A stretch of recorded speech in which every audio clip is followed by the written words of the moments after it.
ആദ്യമായി നമുക്ക് അവരെ പരിചയപ്പെടാം. നമുക്ക് ദർശനയിൽ തന്നെ തുടങ്ങാം. പാനലിൽ പങ്കെടുക്കുന്നത് doctor Darshana, Sasi, Arati, Warrier, Kishan, Paul and Jayanth, Kamicheril. ഒരു കാര്യം കൂടി പറഞ്ഞോട്ടെ, ഇത് ഈ ചർച്ച മലയാളത്തിലും ഇംഗ്ലീഷിലും കൂടിയായിരിക്കും പുരോഗമിക്കുന്നത്. ആദ്യമായി നമുക്ക് അവരെ പരിചയപ്പെടാം. അവരെ നമ്മളൊരു സെൽഫ് ഇൻട്രൊഡക്ഷൻ ഫോമാറ്റാണ് ഫോളോ ചെയ്യുന്നത്. നമുക്ക് ആദ്യം ദർശനയിൽ തുടങ്ങാം. എൻ്റെ പേര് ദർശന, Sasi. പറഞ്ഞു ഞാൻ കേരളത്തിൽ പത്തനംതിട്ടയിൽ നിന്നാണ്. ഇവിടെ ഹോസ്റ്റലിൽ എൻ്റെ അച്ഛനും അമ്മയും അധ്യാപകരായിരുന്നു. ഞാൻ ആ പാതി തന്നെ പിന്തുടരുന്നു. ഞാൻ എൻ്റെ കോളേജ് വിദ്യാഭ്യാസ കാലം ഒരു മാസ്റ്റേഴ്സ് ബാച്ചിലേഴ്സ് ഞാൻ പൂർത്തിയാക്കിയത് പത്തനംതിട്ട കാലിക്കറ്റ് കോളേജിൽ നിന്നും. എനിക്കൊരു PhD കേരള യൂണിവേഴ്സിറ്റി കോളേജിൽ നിന്നാണ്. ഇതിനിടയിൽ ഞാൻ ഗസ്റ്റ് ലെക്ചറായിട്ടും പിന്നെ ഓൾ ഇന്ത്യ റേഡിയോയിലും ദൂരദർശനിലും അനൗൺസറായിട്ടും പിന്നെ ഒരു മലയാളം വിഷയത്തിൽ പ്രോഗ്രാം കോർഡിനേറ്ററായിട്ടും കുറച്ച് കാലം വർക്ക് ചെയ്തിട്ടുണ്ട്. അതിനുശേഷം 2014 മുതൽ യൂണിവേഴ്സിറ്റി ഓഫ് ടെക്സസ് അറ്റ് ഓസ്റ്റിനിൽ മലയാളം പ്രൊഫസറായി സേവനമനുഷ്ഠിക്കുന്നു. ഇത്രയുമൊക്കെയാണ് എൻ്റെ എഴുത്തുകൾ. കൂടുതലും നിരൂപണങ്ങളാണ്, ഗവേഷണവുമായിട്ട് ബന്ധപ്പെട്ടുള്ള എഴുത്തുകളാണ് കൂടുതലും ചെയ്യാറുള്ളത്.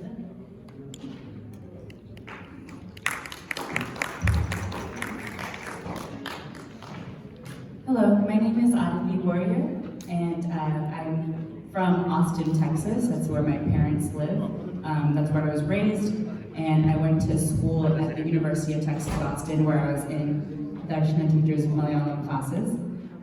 And I graduated in 2016 with a bachelor's in English and Asian American Studies, and moved to San Francisco, where I'm a middle school English teacher, and I continue to write poetry. Hello, ഞാൻ Jain Joseph. 2013 തൊട്ട് Austin 2013 തൊട്ട് ലാനയുമായി associate ചെയ്ത് പ്രവർത്തിക്കുന്നു. ഞാൻ Austin ടെക്സസിലാണ് താമസിക്കുന്നത്. ചെറുകഥകളും ലേഖനങ്ങളുമാണ് ഇഷ്ടമുള്ള സാഹിത്യത്തിൻ്റെ മേഖല. ഇടയ്ക്കിടെ കവിതയുടെ അസുഖവും പിടിപെടാറുണ്ട്. Thank you. Hi, I'm Kishan, Paul. My Malayali name is Jessie.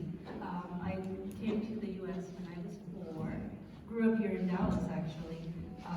I have a private practice. I'm a therapist, but I also go under the name of Kishan Paul, and I write English. So I write suspense thrillers, and I write romantic suspense.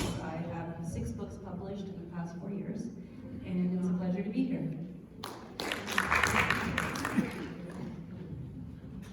Sitting here reminds me of an old riddle from my childhood days. ഒരു പൂവൻ 4 പേട, എത്ര കോഴി? 1. ഞാനൊരു കുമരകാരനാണ്. പെൻസിൽവാനിയിൽ താമസം. ഇംഗ്ലീഷിലാണ് എഴുതി തുടങ്ങിയത് ആരംഭത്തിൽ. അപ്പോൾ എൻ്റെ ഒരു ഇംഗ്ലീഷ് കഥ മകളെ കാണിച്ചപ്പോൾ പ്രതീക്ഷിക്കാത്ത പ്രതികരണം കിട്ടി. അപ്പയ്ക്ക് നാടകമില്ല കുമരത്തെ കഥ ഇംഗ്ലീഷിൽ എഴുതാനായിട്ട്. അപ്പൊ അങ്ങനെയാണ് ഞാൻ തടിയൻ നിഘണ്ടു മേടിക്കുന്നു, മലയാളത്തിൽ കൈകൊടുക്കുന്നു. ഇപ്പോഴത്തെ സ്ഥിതിയിൽ ഇംഗ്ലീഷിൽ എഴുതാനാണ് എളുപ്പം, പക്ഷെ മലയാളത്തിൽ എഴുതാനാണ് താല്പര്യം.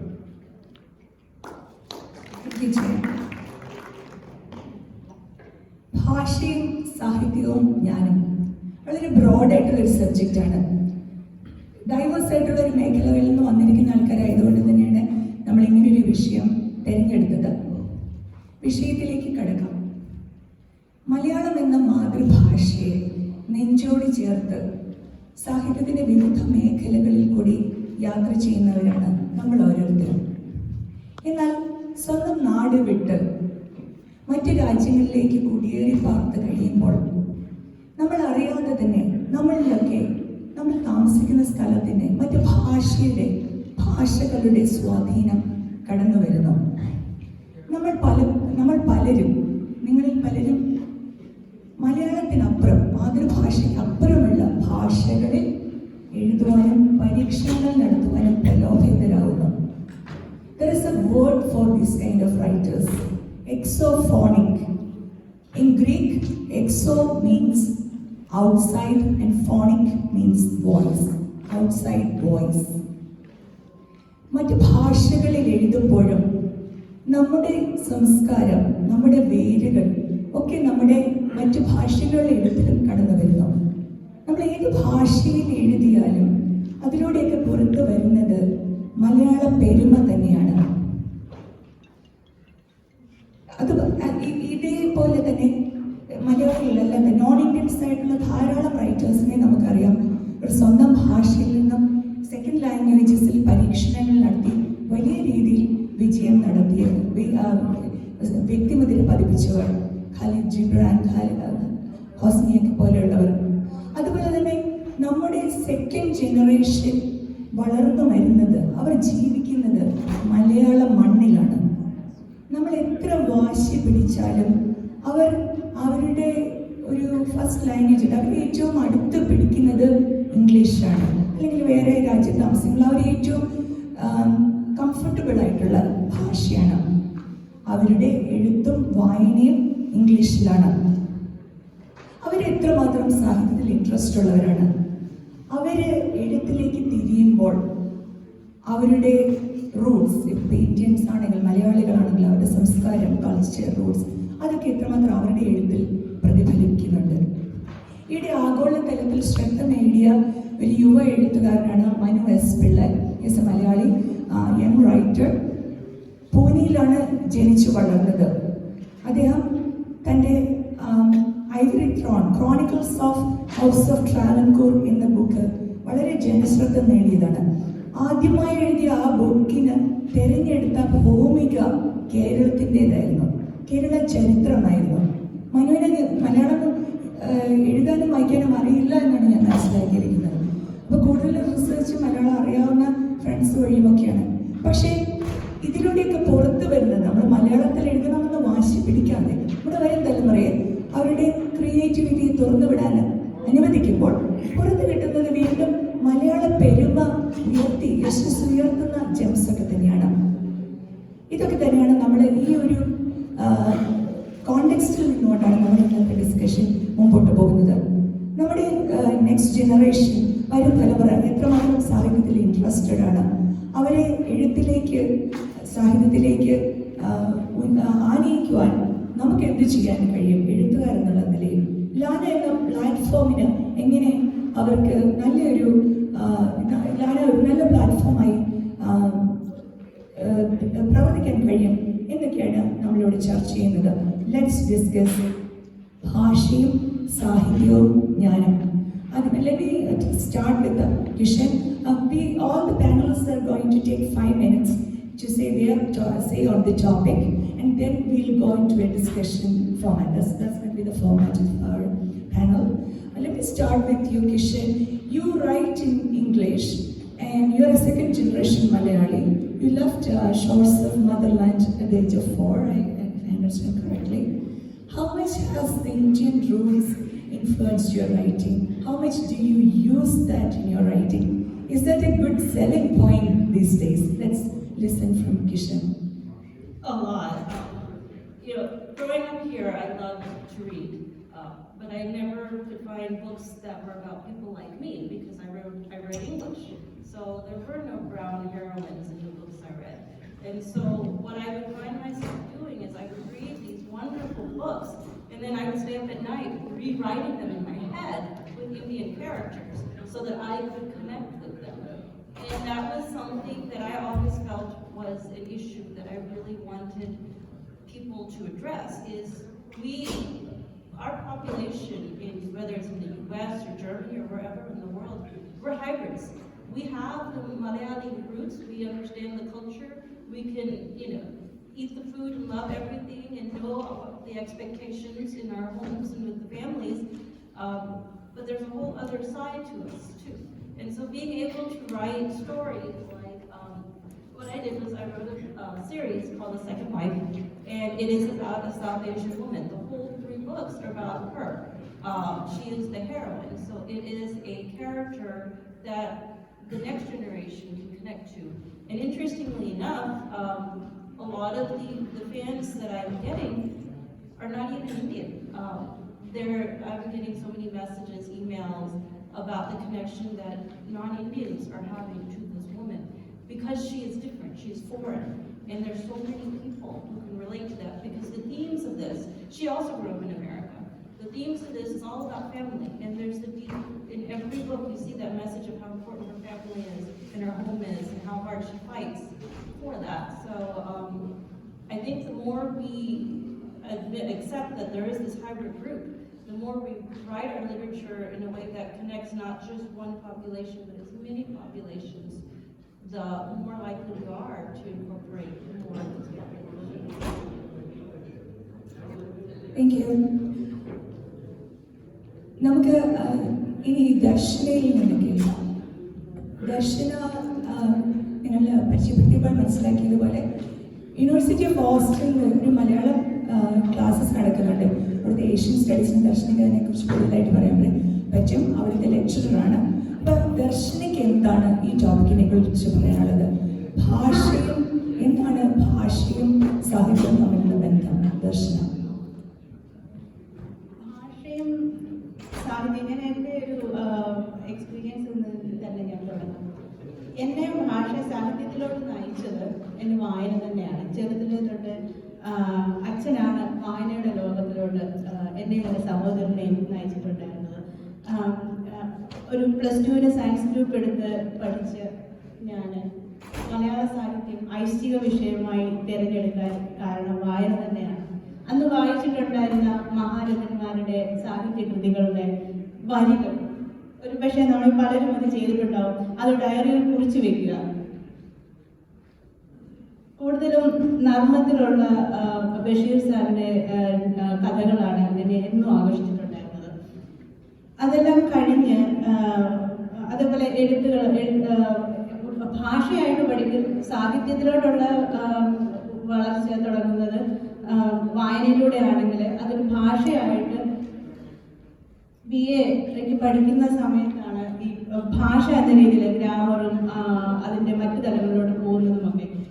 സംസ്കൃതം പഠിക്കുക, ഭാഷയുടെ മലയാള ഭാഷയുടെ ഒരു ലോകം വലുതാണ് എന്ന് അറിയുന്നത് ഈ പ്രധാന വിഷയമായിട്ട് ഞാൻ പഠിക്കുമ്പോഴാണ്. അന്നത്തെ വായനയിൽ കുറച്ച് ആധ്യാത്മികതയും അടങ്ങി കയറിയിട്ടുണ്ടായിരുന്നു. അതെല്ലാം കഴിഞ്ഞ് പക്ഷേ ഇവിടെ വന്നപ്പോൾ എൻ്റെ വായനയുടെ ലോകം നന്നായി അങ്ങ് ചുരുങ്ങി. പെഡഗോജി, അതേപോലെ ഭാഷ പഠിപ്പിക്കുമ്പോൾ അതിനുണ്ടാക്കുന്ന മെറ്റീരിയലുകൾ, ഗ്രാമർ എങ്ങനെ പഠിപ്പിക്കാം, അങ്ങനെ ഒരു തലത്തിലോട്ട് എൻ്റെ വായന പോയിട്ട് എൻ്റെ പ്രവർത്തനങ്ങളൊന്ന് മാറി. എങ്ങനെ പറയാം, ഒരു അക്കാഡമിക് രീതിയിലോട്ട് മാത്രമായിട്ട് അതങ്ങ് ചുരുങ്ങിപ്പോയി. പിന്നെ ഇവിടെ ഈ പുസ്തകങ്ങൾ കിട്ടാനുള്ള ഒരു ദൗർബല്യം, പുസ്തകങ്ങളുടെ ദൗർബല്യം, അതും ഒരു ഘടകമായിരുന്നു. ദൗർബല്യം.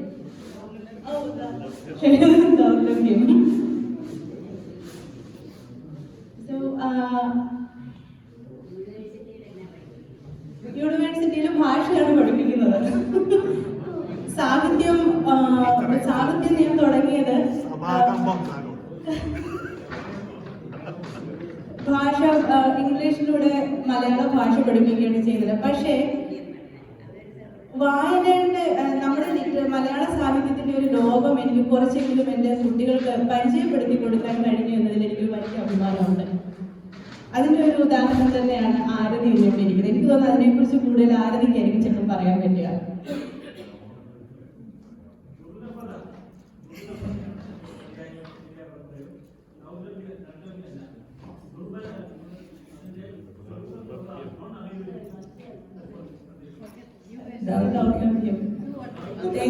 Thank you for that.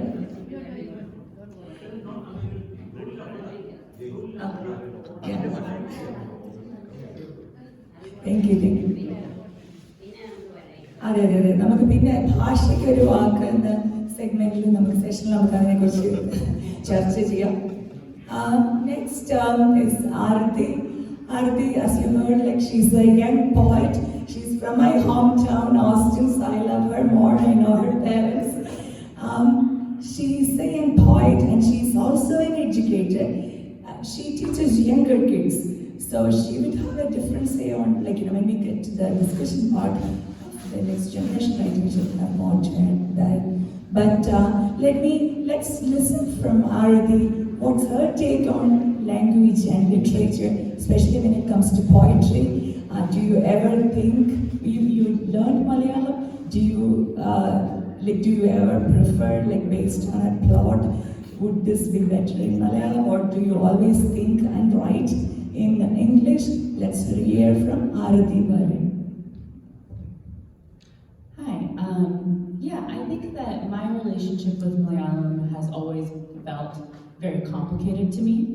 I think it's actually something that is very common for a lot of second generation Malayalis, where when we're younger, we know Malayalam, we speak it with our families because that's what everyone is speaking. And then as we get older and start going to school and it starts becoming important that we learn English, we start to lose our Malayalam, right? And maybe our parents are speaking to us in English at home because they want to support our learning English in school. Maybe we have siblings or friends who are speaking English.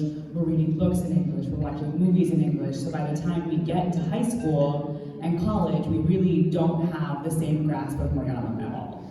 And for me, that was always very painful. And it always felt like one more thing that I was missing or doing incorrectly. Because I also felt from a really young age that kind of what Kishan was saying, right? About I'm here, I'm in this country, I'm in America, I'm raised here, I have friends here, all these things, but I'm not the same as everybody else here. I'm not from here, right? But then when we would visit Kerala, I felt the same way, right? I would see my cousins and my family members and be walking around, and I knew that I wasn't from there either. So this constant feeling of like not belonging was really, really present for me throughout most of the time that I was growing up. And Malayalam was just one more way that I was failing at being a Malayali American. And I started writing when I was really young, and a lot of my writing is about that. A lot of my writing has been me, first it started out as me trying to find my voice at all, and then as I sort of became more sophisticated in my writing, it was really about trying to reconcile all of these different identities that I felt like I was juggling. And I was really lucky, I think, to go to the University of Texas, where there is a thriving Malayalam program, because that changed so many things for me. To be able to say, like, I put in hard work to learn how to read and write and speak again was really, really a big deal for me. And I actually at one point wrote a poem in Malayalam, which was very exciting. But I think that, I don't think my grasp of Malayalam is such that I'm able to write regularly in Malayalam. I would love for that to happen one day. I think that I'm in a place now where it feels less tense for me. When I was younger, it felt so tense. And now it feels like, well, no matter what, I am Malayali. That's still true. So everything I write is still coming from a Malayali person. And as I continue to write about diaspora or longing or about Malayalam itself and the frustration I feel in trying to learn it, all of those are still the hopes and dreams and problems of a Malayali person. And I think now I feel a little bit more at peace with that. I think it's always something I'm going to continue wanting to learn and get better at, and eventually teach my kids, and eventually write more in Malayalam. But I also am starting to feel more at peace with the fact that this is who I am, and therefore the things that I am speaking and saying and writing are naturally going to connect me back to Kerala and back to India every time. Thank you, Arati. You just heard the voice of the second generation. Many of us have kids our age or younger or older, and we, on a daily basis, we struggle with this, the balancing the culture, balancing between the roots. Our next generation is spreading their wings to the sky, the American sky, but the roots are safe and intact in the Kerala soil. Are they? Let's continue our discussion. ഒരു കുമരകക്കാരൻ എന്ന സ്വന്തം അറിയപ്പെടുന്ന ഒരാളോട് സ്വന്തം നാട് എഴുത്തിൽ വരുന്നുണ്ടോ എന്ന് ചോദിക്കേണ്ട ആവശ്യമില്ല. We all know that it is challenging enough to write in one's own native language, let alone write in another language, venture out in another language. And he is the one who handles both, who experiments in both languages. Let's hear from Jayanth Kamicheril. ഭാഷ, സാഹിത്യം, ജ്ഞാനം, ഇതാണല്ലോ ചിന്താവിഷയം. ഭാഷ ഒരു സുമാർ 1000 വർഷം പഴക്കമുള്ള സംഗതിയാണ്. സാഹിത്യം നമ്മുടെ ഇന്നലത്തെ ചീഫ് ഗസ്റ്റ് പറഞ്ഞ പോലെ പൊതുജനത്തെ സ്പർശിക്കുന്ന സാഹിത്യം ഒരു ചന്തുമേനൻ വെച്ച് തുടങ്ങിയാൽ മതി അല്ലെ? ഏകദേശം ഒരു 100-150 വർഷം പഴക്കം പറയാം. ഞാൻ എന്ന് പറയുന്നത് അവിടെ ഇരിക്കുന്നവർ നമ്മളാണ്, അതാണ് ഞാൻ. അപ്പോ അതിന്റെ പ്രസക്തി നമ്മള് വടക്കേ അമേരിക്കയിലേക്ക് പറിച്ചു നട്ടപ്പെട്ട, അതായത് പരിചയമില്ലാത്ത മണ്ണിലേക്ക് പറിച്ചു നട്ടപ്പെട്ട വൃക്ഷങ്ങളാണ് അവിടെ.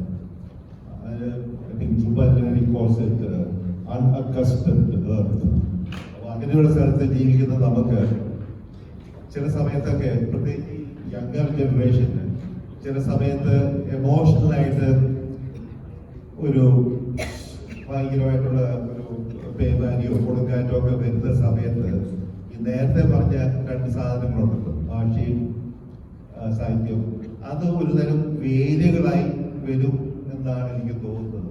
യൂസ്ഫുൾ ആയിട്ട് അങ്ങനെ നിലം പതിക്കാതെ ഇരിക്കാനായിട്ടുള്ള വേരുകളായിട്ട് മാറും എന്നുള്ള എൻ്റെ എളിയ അഭിപ്രായം പറഞ്ഞുകൊണ്ട് ഞാൻ മൈക്ക് ചെയ്യുന്നു. ഈ ഒരു ടോപ്പിക് നിങ്ങൾക്ക് അറിയുന്നത് വളരെ വാസ്റ്റ് ആണ്. അപ്പം നമ്മൾ ഇവരെ ഓരോരുത്തരുടെയും ഇവരുടെ we want to bring the best out of them and we want to get the insights. അപ്പം അതാണ് നമ്മൾ ശ്രമിക്കുന്നത്. Let's continue the discussion. We're getting into an important aspect of this panel, that is the second generation. Our second, maybe in this panel we are talking about the second generation in American, Malayali second generation in America. Are they interested in literature? Are they interested in reading? Are they reading as much as we did in our younger days? What can we do as writers to nurture that interest? How can we create that environment to make them interested in literature, writing, and reading? This is the topic for the next discussion part. Let's start with Arati. I think that the biggest thing, and I'm obviously not a parent, but the biggest thing I think that parents can do, what my parents did for me, was tell me stories. I remember being very young, and I remember my dad would, when my sister and I were going to bed, he would tell us so many stories. Every night he would sit and tell us a story, and I can't remember now if he was reading them or if he was just remembering them. I don't know. But he would tell us so many stories, and a lot of them were from Indian mythology and Indian history. He would tell us these stories. Kind of like Amar Chitrakala. He's talking right now. And he would tell us these stories. So I grew up loving to read, right? I would read all the time. I would have all these books. And Acha never told us that we had to read Malayalam stories, right? He would tell us stories in Malayalam. He would tell us stories that were about people from India or in Indian history and mythology. And at the same time, I was reading all these books because we had all these books at home, and he would just encourage, my mom too, they would just encourage us to read. So I think that constant just hearing stories and reading stories made it make sense, right, as I got older and had more agency, to want to write and to want to seek out more stories that were both Malayali and not Malayali. So I think that instead of I don't think it needs to be a thing where you're putting pressure on the next generation to say, well, it has to be Malayalam, find a way to write Malayalam, find a way to read in Malayalam. I think that kind of pressure can feel very intimidating. But if you offer all of these different stories of multiple languages, of multiple, backgrounds, then naturally kids are going to find their way to the things that mean the most to them. Thank you very much, Arati. I can relate to what she said from a parent's perspective. I have a 16-year-old, and she can read and write in Malayalam. That didn't happen naturally. It was hell forced upon her because I taught Malayalam as part of the Austin Malayali Association program initiative. So she happened to be in my class. She did that in middle school years with not full heart into that. As parents, that's the only thing we forced upon her. We didn't force her to talk in Malayalam because we believed in that happening more organically rather than forced upon. And now she's at an age, she's in her teens, she's more drawn towards Indian culture and she wants to learn more Malayalam, she wants to talk more Malayalam, which is very, very comforting to see that. Let's continue this discussion. Do you see that in the second generation in Kishan here in Dallas or around America? Like you grew up here, did you see that kind of interest in reading and writing in your peers, in your friends group? We all loved reading, but it wasn't Malayalam related. I remember when I came, Daddy, it was summer and they didn't want us watching TV because we had that big giant TV and they didn't have the small ones. And they would monitor the TV.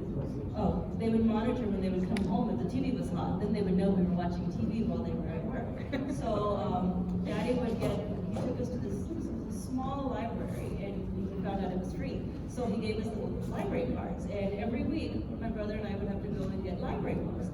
And I was so mad because I didn't want to read, I wanted to watch TV.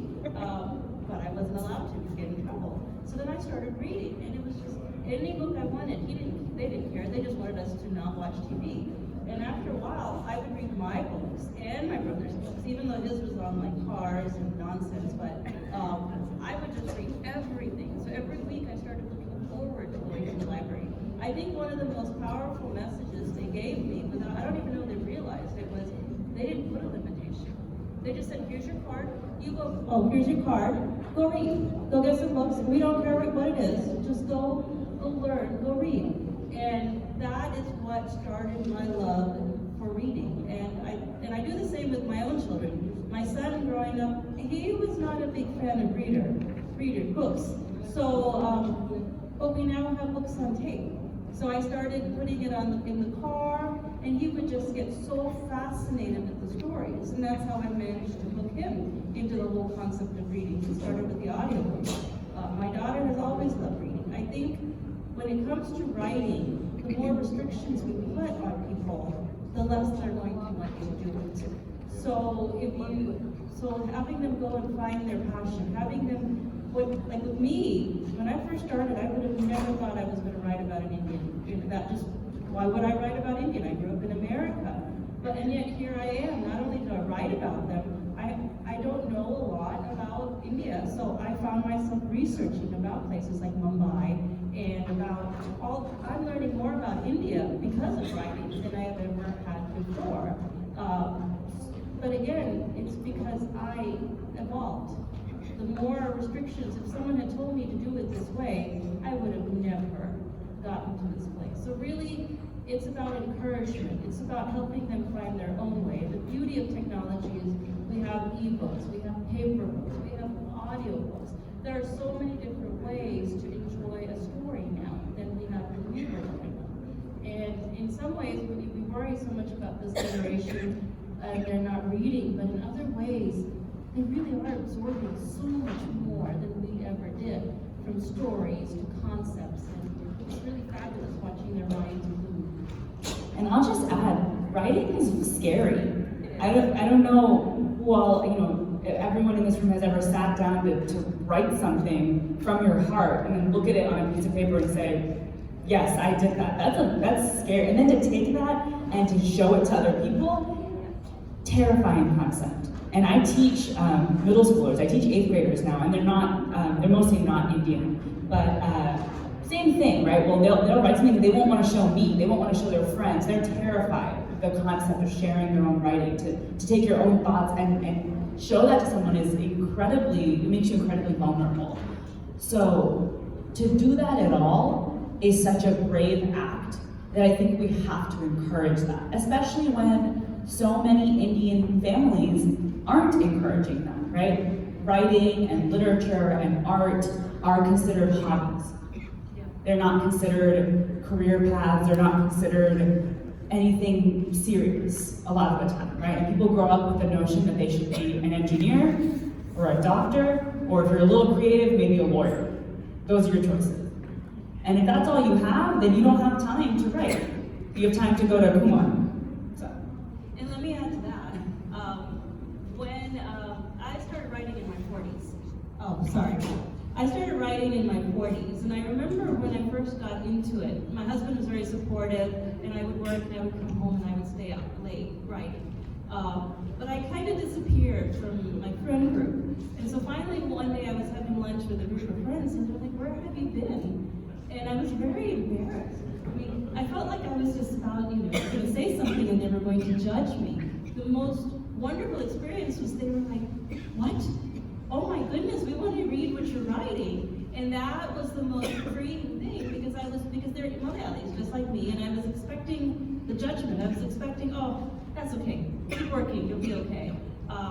But that's not what I received. So really, like Arati was saying, it's the encouragement that was so valuable.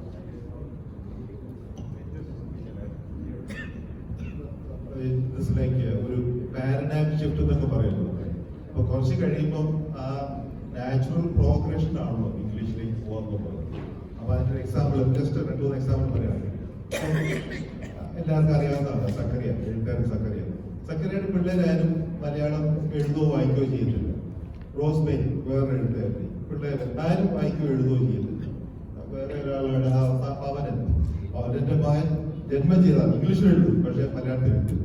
So it's a natural progression to move onward to another language, another medium, so that it's habitable for the newer generation to move in that. പക്ഷെ എഴുതുമ്പോൾ what I'm saying is you can still maintain the same stories in the same old culture and all. For example, നമ്മുടെ അരുന്ധതി റോയുടെ പുസ്തകം God of Small Things അതിനകത്ത് എഴുതുമ്പോൾ ഉപരത്തെ കഥ എഴുതാനാണ്. Even പെപ്പര പേരപ്പ ഞങ്ങളുടെ പറമ്പിൽ മനസ്സിലായല്ലോ ആ സാധനങ്ങൾ പോലെ അത് എഴുതിയിട്ടുണ്ട്. And she gets the book prize for it. So this one. Yes, now you want to add to that?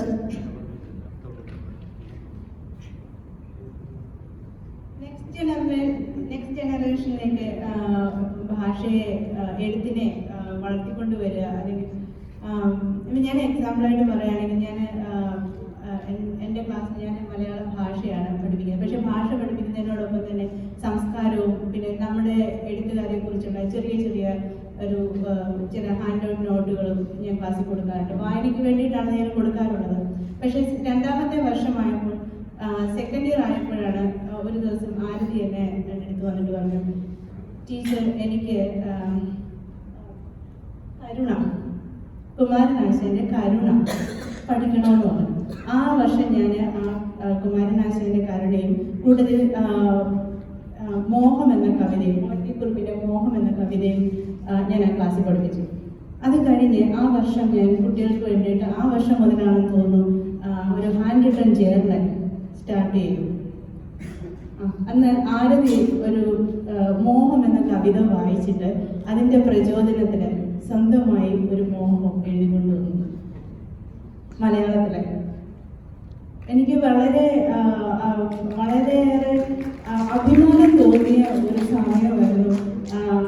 അവരാദ്യം വരുന്നത് ഒരു മലയാളം ഒരു ഫോറിൻ ലാംഗ്വേജ് റിക്വയർമെന്റിന് വേണ്ടിയിട്ടാണ് എങ്കിലും അത് കഴിഞ്ഞ് അവരതിൻ്റെ മറ്റൊരു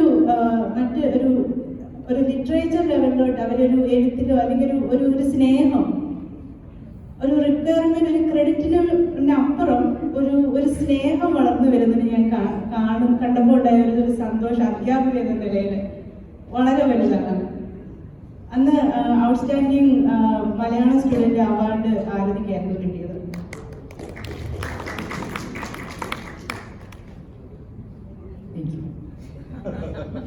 Thank you, Darsana. എൻ്റെ സ്വരം എൻ്റെ ഇടയ്ക്ക് പോയി തുടങ്ങി. ഇതിൻ്റെ 2ാം പാർട്ട് എന്ന രീതിയിലും what can LANA do as a platform to encourage second generation writers? What do you expect from LANA? Kishan? Well, this is my first time at LANA. I think I've had all of 1 hour of experience with the LANA program. So I don't know how much information I can give on that, but I can share that I understood maybe 50% of the speeches I heard because that's how simple my Malayalam is. So maybe that is one feedback to consider. Is that if we want this other generation, the hybrid Malayalis, we probably need to have sessions that is more focused on them, that they would want to come out and hear about in maybe their language.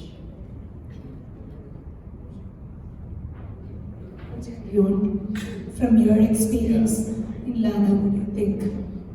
What I can think about, off the cuff, what I can think about is encourage ചെയ്യുക, ചെറുപ്പക്കാരെ encourage ചെയ്യുക എന്നുള്ളതാണ് ഉദ്ദേശം. അതിന് ഈ നമ്മുടെ competitions, you have competitions for a short story or article, അങ്ങനെയൊക്കെ ഒരു ചെറിയൊരു പ്രൈസ് മണി കൊടുത്ത് അതിന് പ്രധാനം ആ ഒരു പബ്ലിക്കേഷൻ ഉള്ള ഓപ്പർച്യൂണിറ്റി കാണുമ്പോൾ കുറെ പിള്ളേർക്ക് കുറച്ചുകൂടെ താല്പര്യം വരുമല്ലോ, ഒരു ഇൻസെന്റീവ് ആണ് നമ്മൾ വരാനായിട്ട്. അതൊന്ന്. വേറെ ഒന്ന് ഞാൻ വിചാരിച്ചത് ഈ നമ്മുടെ Francis Coppola, so he does a creative writing course every year, 2 years or something. അപ്പൊ അങ്ങനെ ഒരെണ്ണം ഈ ലാനുമായിട്ട് ബന്ധപ്പെട്ട് അങ്ങനെ ഒരു വർക്ക്ഷോപ്പ്, ബേസിക്കലി വർക്ക്ഷോപ്പ് ചെയ്യാൻ പറ്റുകയാണെങ്കിൽ അതും വളരെ എൻകറേജിങ് ആയിരിക്കും പിള്ളേർക്ക് വരാനായിട്ട്, ബോത്ത് മലയാളത്തിലും ഇംഗ്ലീഷിലും രണ്ട് രീതിയിലും വരാനായിട്ട്. ഈ ലാനയെ കുറിച്ച് ഇപ്പൊ ഞാൻ തന്നെ പ്രസാദ് സാറിനെ വിളിക്കുന്നു, പ്രസാദ് സാറിനെ ഞാൻ കോൺടാക്ട് ചെയ്യുന്നു. അങ്ങനെയാണ് ഞാൻ ലാനയിലോട്ട് ജോസിനാണ് എന്നെ എത്തിച്ചത്.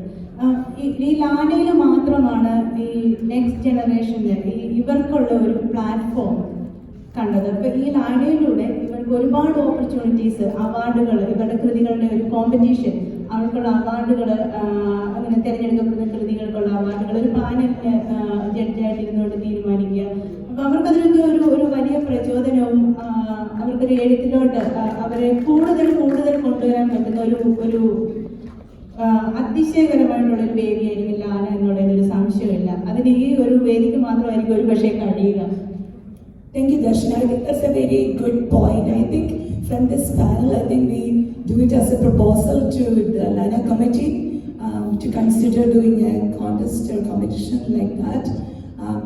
Not only for the second generation who are writing in English, even for us, that'll be encouraging for anybody for that aspect. When you get criticisms and feedback, that's how we can grow. And also, like Kishan touched upon that, we can consider doing a separate more panels and more workshops, including encouraging and welcoming our second generation. They shouldn't shy away from a place like this, thinking that is like a bunch of Malu uncles and aunts talking literature. It's good to see people like Darsana coming forward, so that's definitely a comforting sight. Can you say anything else on this topic? You want to add? Okay, let's. Yeah, sure. Audience now. What will you recommend? Hold your thought. Yeah, just hold your thought. Is that okay? Yeah. സമയം അനുവദിക്കുന്ന പരിമിതിയിൽ നിന്നുകൊണ്ട് നമുക്ക് അടുത്തൊരു point, പ്രത്യേകിച്ചും കിഷനെ പോലെ ഒരാൾ ഇവിടെ ഉള്ളപ്പോൾ, I really want to bring this topic. This would be a big takeaway for not only second generation writers, for all of us. She has published 9 books, you said? 6 books here, and she is very familiar with the publishing, American publishing scene. She had her own challenges and she overcome all that. We know even in the Kerala, the small Kerala publishing scene, the lobbying and how difficult it is to get to the big name publishing houses. So let's hear from Kishan, her experiences, her processes, her journey in the publishing front. Well, that's a long story. My first book published 6 years ago. I started trying to publish, 4 years ago published. I started trying to publish about 6 years ago. I went through I went through the publishing houses, I went through agents, and I repeatedly was getting rejected. And the feedback I was getting was that the story was too diverse. They didn't think that the American readers could connect with an Indian character like this. And so I remember feeling very frustrated. And I was talking to some of my non-Indian authors, and one of them said, you know, what you need to do is to write a romance about a white woman and a white man and make it completely white and then go back. And so I did. I wrote a romance called Blind Love. It's about a woman who's blind. And I went and I pitched it, and I had 3 different publishing houses request it. I went with one, and I took that time through them to learn the process.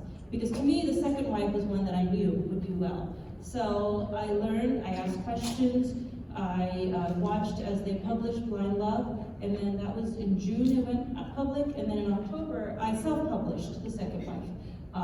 Since then, I have gotten the rights back to Blind Love. Now I just independently publish all my books. But I have 2 editors. I have a graphic designer who makes all my covers. I have formatters. It's a lot of money that's invested into the process. But the end result is a book that over 20,000 people have downloaded. And the end result is now I have those same publishing houses coming back to me and asking, can you write a book for us? And so it's really satisfying. And the other thing to keep in mind is that the whole publishing atmosphere has changed. Diversity is the popular term now. That is exactly what they're looking for. They're looking for diverse characters. They're looking for our stories. There's a whole hashtag called OWN Voices, OWN Voices. They want to hear the different voices. They want more of what we have to offer now. Yeah, I had a question there. There's this Punjabi Canadian writer. She writes poems and she sketches. Yeah, okay. And it's like 4 million or 5 million in Canada has hardly compared to the population. How was that? I don't know her publishing process, but if you've read her poetry, it's because we connect. And then from there, I have a Facebook presence, I have a social media presence, I have a fan group, and she probably has similar things as well. If you go to Instagram, Rupi is there on Instagram. Rupi is everywhere, and she puts little snippets. So she makes it out there. If you want it, if you want your product seen, you have to be out there. They have to know you exist. I think a lot of times we assume that publishing houses would do that for us. They don't do that for us. They will publish your book, and then you're on your own. If you want to make sales, you have to market your book. So, like panels, I do a lot of book signings. I am on social media, and Rupi Kaur, the one he's talking about, she's 10 times more than I am. I mean, she's always on. It's a job. So there's a lot that goes into it. Can I add to that? In Rupi's case, I've read her poems. It's really meditational. If you haven't read her poems, I forgot the name of the book. There are a couple of books. Okay, Milk and Honey. I think I've read Milk and Honey. It is really small poems, like snippets. Minnal Kadal, like Parakadu, it will, if you, any mood, it will take you on a journey. So the content also speaks for her fame. Just continue. Yeah, and I'll add on. So I mentioned before, I teach students, and most middle school, high school students aren't very excited about reading poetry.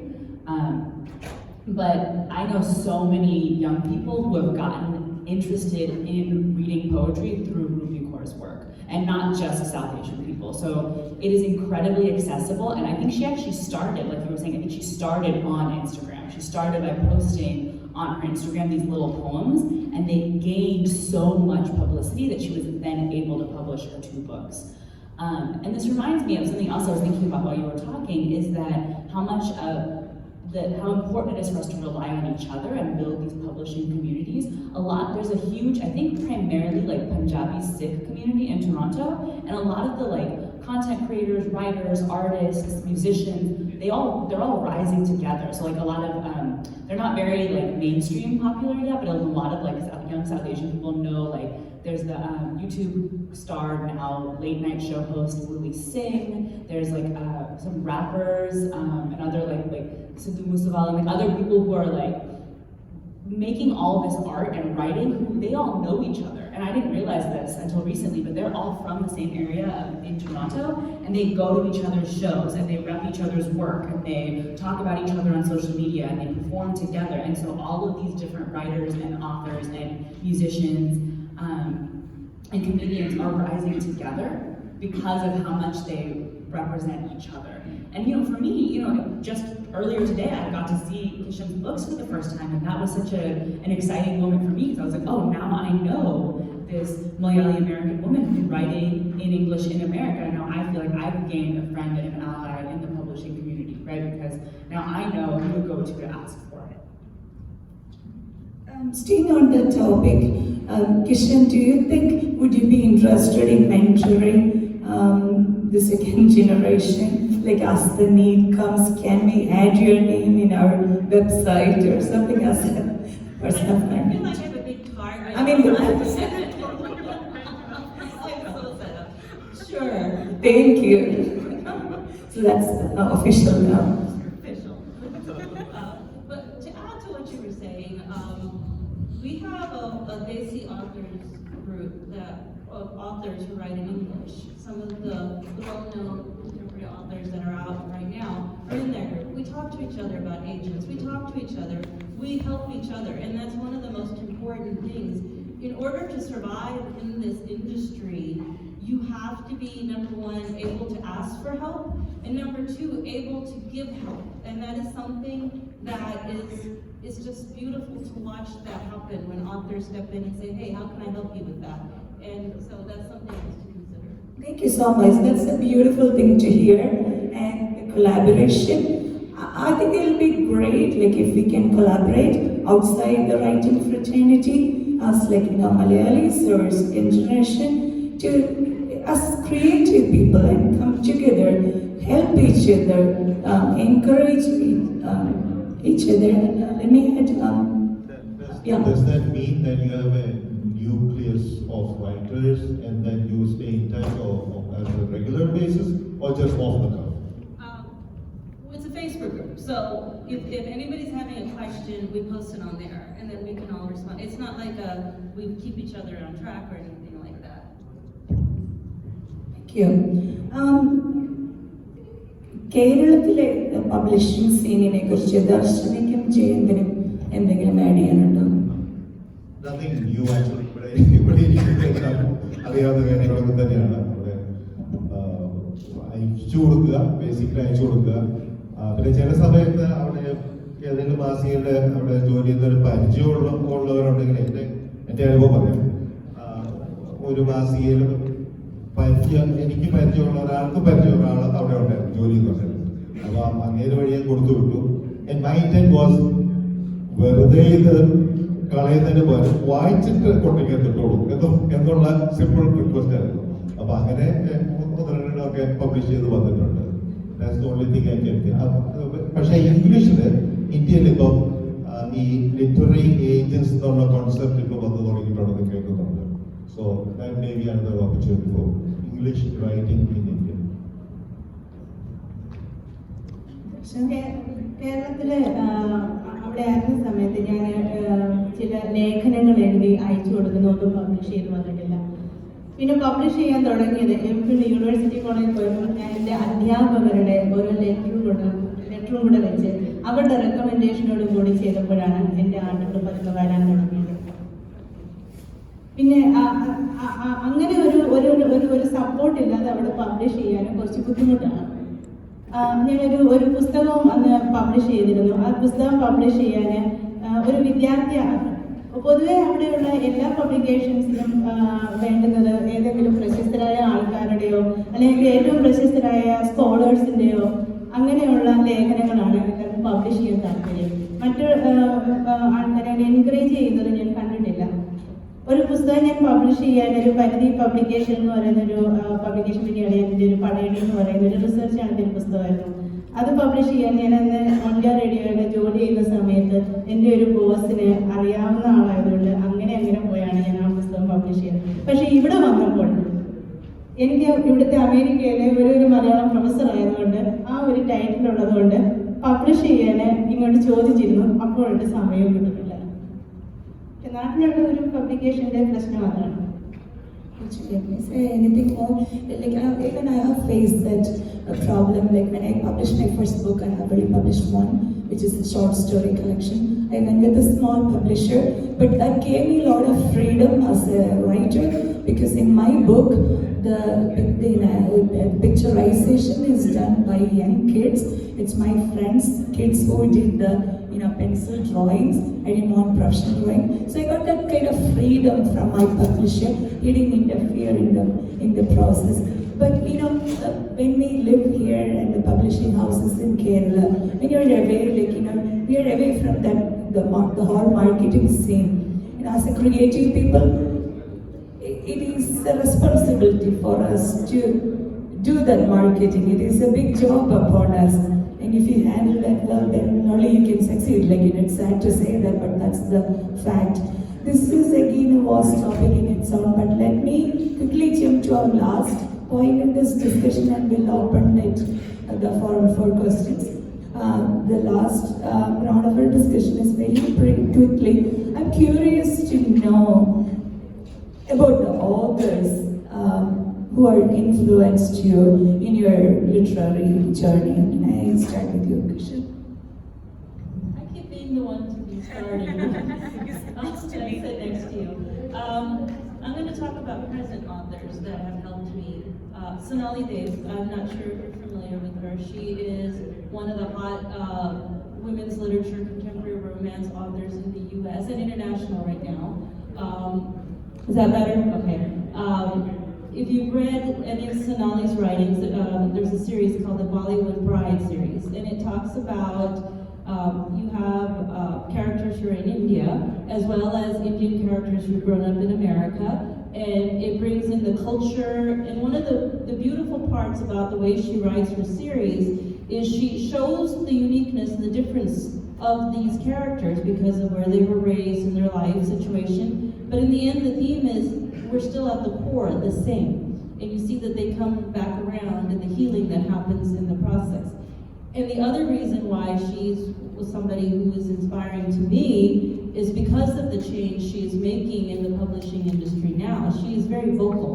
She is someone who talks about diversity. She is someone who gets in front of some of the major romance writers and major organizations out there for authors and talks about the importance of writing about diversity, the importance of not discriminating. And she's also a wonderful resource for people like me. She has been someone who I've reached out to and has been very helpful. Another young rising author right now is, and I can't remember her name, she writes My So-Called Bollywood Life. I have her. Anyway, she just won the Rita Award. I'll get it, I have it in my notes. Because I've already forgotten. And her book was My So-Called Bollywood Life. And what was amazing about Nisha Sharma, thank you. What was amazing about her book is it is about a young girl who grew up here in the States. It's a young adult novel who doesn't want to follow the culture of arranged marriage. And it talks about how much she fights it, but in the end, she ends up falling for, and I'm giving too much information, forget I said that. But she just won the Rita Award for Best Young Adult Novel. The Rita Award is like the Emmys, the Grammys of movies and things like that.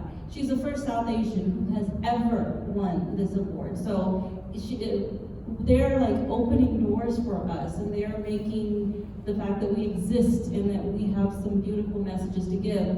People are aware of us because of this. Thank you, Kishan. Actually, I'm really sorry. I've already got a warning from Josen. Sorry to say this, but my apologies to the rest of the panels who won't be able to continue the discussion about their favorite authors. but we'll do a quick 5 minutes. Is that okay?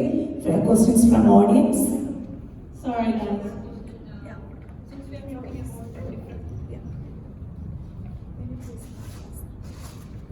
Since we are talking about two different languages, I just wanted to bring up the word translation, and mainly to Kishan, Jane, and also Arati, since you are writing in a different language, what is your opinion about getting a book translated to Malayalam, and also have you ever read any Malayalam literature translated to English?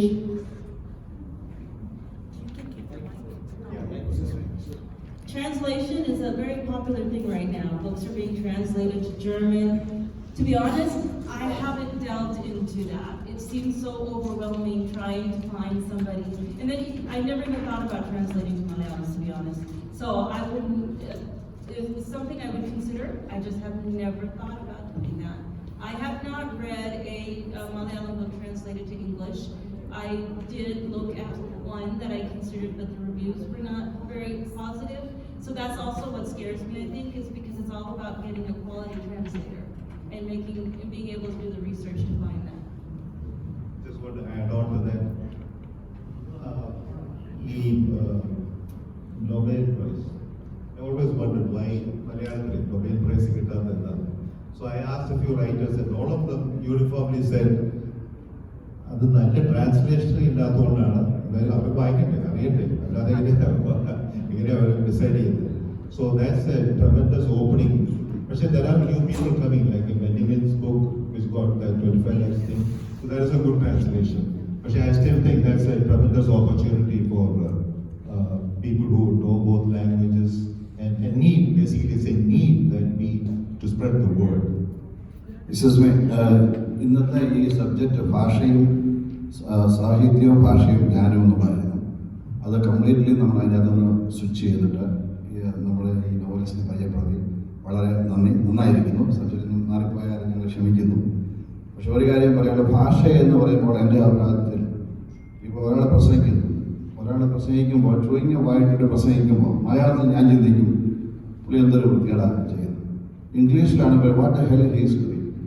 പക്ഷേ ഇത് എഴുതി വെച്ച് പത്രത്തിലോ പേപ്പറിലോ ബുക്കിലോ എഴുതി വെക്കുമ്പോഴാണ് അത് ഒരു ആർട്ടിക്കിളായിട്ട് മാറുന്നത്. നല്ല ഭാഷയിൽ എഴുതാം, ചീത്തയായിട്ട് എഴുതാം, അത് ഇംഗ്ലീഷിൽ എഴുതാം, മലയാളത്തിൽ എഴുതാം. അപ്പോൾ LANA is the only organisation what I see English മീഡിയമുള്ള സാഹിത്യത്തെ മലയാളത്തിലുള്ള സാഹിത്യത്തിൽ പ്രൊമോട്ട് ചെയ്യുന്നു. ഇതിന് പിന്നെ ഒത്തിരി എഫോർട്ടുണ്ട്. ഇനിയും ഈ സംഘടനയ്ക്ക് കൂടുതൽ കരുത്ത് പ്രവർത്താൻ ഈ സാഹിത്യകാരന്മാർ എഴുതിയ മാത്രം പോരാ, ഇതിനകത്ത് കൂടുതൽ ആക്റ്റീവായി പ്രവർത്തിക്കണമെന്നാണ് എൻ്റെ ഒരു അഭിപ്രായം. പിന്നെ ഒരു കാര്യം നമ്മളോട് ചോദിക്കാനുള്ളത്, ഈ മലയാള ഭാഷ, മലയാളത്തിലൊരു മെയിനായിട്ട് മലയാളികൾ, അമേരിക്കൻ മലയാളികൾ, അവരുടെ യഥാർത്ഥ ഭാഷ മലയാളമാണ്. അവരുടെ കുട്ടികൾ മാത്രമേ ഉള്ളൂ മലയാളം സംസാരിക്കാതെ മംഗ്ലീഷോ ഇംഗ്ലീഷോ ഒക്കെ സംസാരിക്കും. അങ്ങനെയാണെങ്കിൽ ഈ പുതിയ ജനറേഷൻ മലയാളിയുടെ മക്കൾ ഈ മലയാള ഭാഷ ഭരിച്ചുകൊണ്ടിരിക്കുകയാണ്. അതിനെക്കുറിച്ച് താങ്കളുടെ അഭിപ്രായം?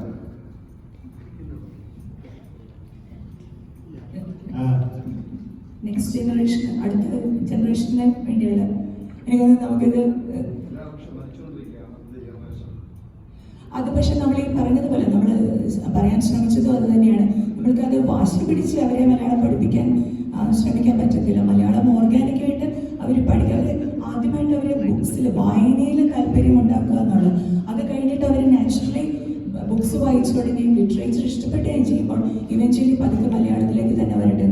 For example, like Juba Lahiri, she wrote a book in Italian and she said to NPR in an interview about writing in Italian, I could demolish myself, I can reconstruct myself. നമ്മുടെ കുട്ടികൾ ആദ്യം ഇംഗ്ലീഷിൽ അവർക്ക് comfortable ആയിട്ടുള്ള ഭാഷയിൽ എഴുതുകയും വായിക്കുകയും ചെയ്യട്ടെ. അത് കഴിയുമ്പോൾ ഈ പറഞ്ഞതുപോലെ ആർട്ടിയൊക്കെ പറഞ്ഞ ഓർഗാനിക്കായിട്ട് അവർ മലയാളത്തിലേക്കും നമ്മുടെ സംസ്കാരത്തിലേക്കും നമ്മുടെ വാല്യൂ സിസ്റ്റത്തിൽ വളർത്തുന്ന മക്കളല്ലേ, അവർ തിരിച്ചു വരും എന്നുള്ള ശുഭാപ്തി വിശ്വാസത്തോടെയാണ് നമ്മൾ എഴുതുന്നത്. എനിക്ക് തോന്നുന്നു sir last question. In your writing about Kerala as a backdrop, do you have difficulty in expressing Keralite culture, background, concepts, expression, and appropriate words? Yes, is the short answer. The longer answer is that the thing that I struggle the most with is sounding cliche. I would hate to pick a few words of things that I know and put them down on paper and pretend I've somehow encompassed everything that Kerala is. So sometimes when I write poetry, like words come to me like, the words that always come are monsoon and mango. And it's kind of like a joke amongst like South Asian Americans that I know and like immigrant writers that I know, that we always talk about mangoes, and like that's how we like somehow connect back to our home country. And it's a cliche at this point. So I think that the thing I struggle with is simplifying an entire state, entire people, an entire culture to 3 or 4 images, because that's the best that I can do. And I do struggle with it, and that's really hard for me, and I try to find more honest, more specific, really think about what are my experiences, and really truly specifically describe them, rather than trying to create some broad image of what Kerala is and that people will recognize. Because if I do that, then I'm really, I think, flattening the whole story. Thank you, Arati. I think we are coming to the end of this panel. And I want to hear from her.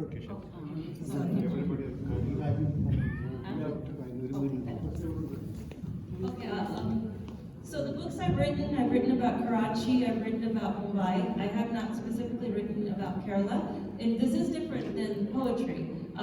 What I have done with those is I have reached out to people who are in Karachi or who are in Mumbai. I have asked for their input to make sure it's sensitive, to make sure that they can, and they have been valuable in making sure that my stereotypes are not in my writing. It makes it very real, but it also means that I'm not going to make something look prettier than it is, but I also don't make something look uglier than it is. My goal when I write about these areas is to show the beauty, the way that you would see if you were there, and also understand that it's not all beautiful. But again, I find sensitivity readers. I find credible individuals from the areas who can give me that insight. It's a quick comment and a question. The comment is that my wife and I have just completed a 22-year experiment in teaching our kids how to speak Malayalam, and that is by insisting speaking Malayalam at home, no matter what. My younger son started speaking in English in the van, and then we said, no, our rule is we have to speak in Malayalam. He said, no, this is a van. Our rule is at home, you have to speak in Malayalam. But then we said, okay, today you can speak in English in the van, but then from tomorrow onwards, it is wherever we 4 of us are there, we have to speak in Malayalam. And the good thing about that is the 22-year-old guy, now he is interested in knowing what I am reading, and I have given him some translated material from V.J. Jain's, the new Warrier award-winning V.J. Jain's novel, and now he is appreciating what dad is reading. And the younger guy, first-year university student, is also interested in it. One question to the youngsters here is, have you been reading any of the translated works? And if you are not reading, however bad the translation is, they will bring some cultural background to you, and it is of great help. And so many translations are out there, and the academic translations are happening, and that may not be very good in reading, but that will give you very good cultural exposure. Sorry, I think as a moderator I have to interrupt. Can we take this outside the panel so that we can continue the discussion? The panelists will be available for discussion and talk. ഏത് ഭാഷയിൽ എഴുതിയാലും ഇതിലെ ഭാഷകളിലൂടെ മലയാള പെരുമ ഉയർത്തുവാനാണ് നമ്മൾ ശ്രമിക്കുന്നത്. So let all this be tributaries of the culture and literature. Let's keep our literature strong and rich. Thank you all panelists. We end this panel. We have 2 youngsters who are going to recite a poem. First, Arati is going to recite one of her poems. Okay. Uma Haridas is here. She's going to recite a poem.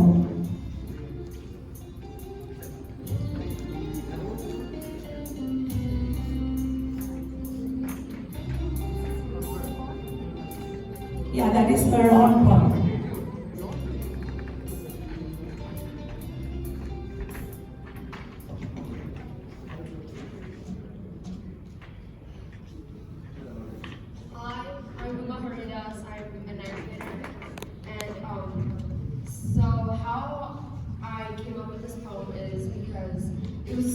project, and the project is about having different perspectives on different bad things that have happened in life. And the thing that we decided to do our poems about was, my group specifically, was the Las Vegas shooting that happened recently. So when I submitted this, I decided to submit this poem into the Copyright Gifted Association, and it got selected, so I'm going to be reading this poem. So my poem is called Shooter. I feel nothing but the blood surging through my veins. I walk up towards the window. I watch the people carefully, the music playing loudly. People sing along with joy, hundreds and thousands of them, the white noise ringing in my ears. I feel nothing. I pick up a gun, the weight cuffing perfectly in my palm. I stare at it, the dark waves of its creases and its beauty. I think about its swiftness and about the thought that it can take lives in seconds, how one's life can be changed by another's decision. I feel nothing. I stare again once at the crowd, except this time through a lens, the lens of a gun. I graze the trigger, my hand shaking, yet no reason to be. I still myself harder than I thought. My finger gripped the trigger, pushing me back a little bit. The bullets flew out. I feel nothing. The bullets shot like ice-cold hail into the crowd. The singing turned into screaming. People fled, dead bodies covering the floor, blood draining like dark syrup. I see a young family, the mother crying over her child's body. She pulls her away, frantically calling someone, but without control, I aim at the woman and see her fall to the ground. I turned the gun to my head. I held the trigger fiercely. I feel pain.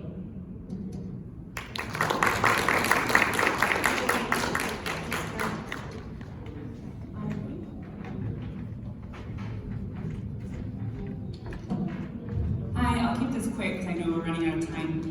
The one thing I'll say is that this was a poem about a city, and I chose not to write about a city in America or Kerala, which would be the two places that I could say that I'm from. I think maybe because I was afraid that I wouldn't be able to write about a city in Kerala without flattening it, so I chose a different city.